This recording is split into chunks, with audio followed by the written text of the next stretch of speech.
ভিডিঅ'টো আৰম্ভণিতে মই তেওঁলোকক ধন্যবাদ জনাব খুজিছোঁ যিসকলে এই সংকটৰ সময়তো এসেনশিয়েল সাৰ্ভিসত জড়িত হৈছে ডক্টৰছ পেৰামেডিক্স পুলিচ নাৰ্ছ ইত্যাদি সকলোকে মোৰ তৰফৰ পৰা কোটি প্ৰণাম জনাইছোঁ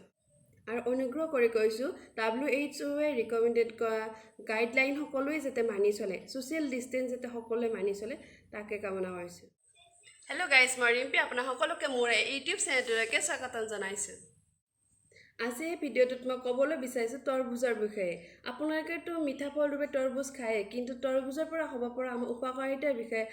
খুব কমেই জানে সেয়েহে মই এই ভিডিঅ'ত আপোনালোকক ক'বলৈ বিচাৰিছোঁ তৰবুজ খোৱাৰ ফলত হ'ব পৰা আমাৰ দেহৰ উপকাৰিতাৰ বিষয়ে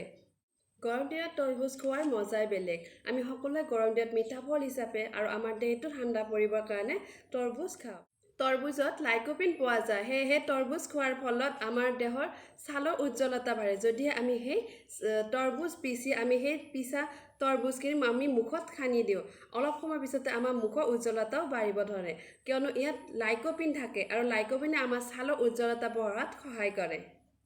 ইয়াৰ উপৰিও আমাৰ মুখত হোৱা ব্ল্যাক হেডছবোৰো তৰবুজ আমি যদি খুহি দিওঁ তেতিয়াহ'লে কমি যায় ইয়াৰ লগতে যদি আমাৰ দেহত তেজৰ পৰিমাণটো কমি যায় তেতিয়াহ'লে তৰবুজ নিয়মিত ৰূপে জুচ হিচাপে খালেও আমাৰ দেহত তেজৰ পৰিমাণটো বৃদ্ধি পায় তৰবুজৰ চিডবিলাক যেতিয়া আমি পিচি মুখত খুহো তেতিয়াহ'লে মুখৰ উজ্জ্বলতাও বাঢ়ে আৰু লগতে যেতিয়া আমাৰ মূৰৰ বিষ হয় তেতিয়া আমি সেই চিডবিলাক পিচি যদি আমি মূৰত লগাওঁ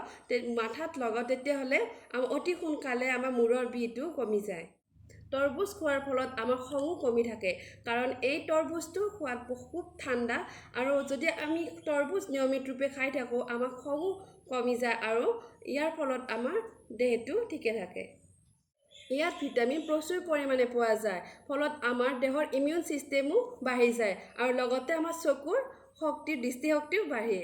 তৰবুজ খোৱাৰ ফলত আমাৰ দেহত কলেষ্ট্ৰলৰ লেভেলটো কমি যায় ফলত হৃদৰোগীবিলাকে এই তৰবুজ খালে তেওঁলোকৰ বিভিন্ন ধৰণৰ এই হৃদৰোগৰ পৰা ৰক্ষা পোৱাটো সহায় হয় তৰবুজত 92 পৰা 96% ৱাটাৰ পোৱা যায় তৰবুজে দেহৰ প্ৰতিৰক্ষা প্ৰণালীটো মজবুত কৰাত সহায় কৰে কাৰণ ইয়াত vitamin A, B6, C vitamin ইত্যাদিৰ লগতে মিনাৰেলছো পোৱা যায় সেয়েহে এই খাদ্যবিধ খোৱাৰ ফলত মানুহৰ ইমিউন সিস্টেম বৃদ্ধি পোৱাৰ লগতে শক্তিও বৃদ্ধি পায় তৰবুজ সকলোবোৰ ৰোগীয়ে তৰবুজ খোৱাটো উচিত নহয় যিবিলাক ৰোগীৰ এলাৰ্জি আছে কাহ হৈ থাকে সেইসকল ৰোগীয়ে কেতিয়াও তৰবুজ খাব নালাগে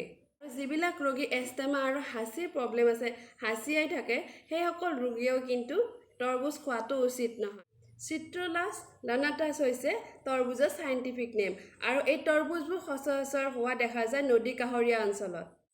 যদি আপোনালোকৰ এই ভিডিঅ'টো চাই ভাল লাগিছে তেতিয়াহ'লে এই ভিডিঅ'টো লাইক কৰিব শ্বেয়াৰ কৰিব আৰু এই চেনেলটো ছাবস্ক্ৰাইব কৰা নাই এতিয়ালৈকে এই চেনেলটো ছাবস্ক্ৰাইব কৰি ৰাখিব আৰু নতুন ধুনীয়া ভিডিঅ' পাই থাকিবৰ কাৰণে আৰু এই ভিডিঅ'টো চাই আপোনাক সকলোকে ধন্যবাদ জনাইছোঁ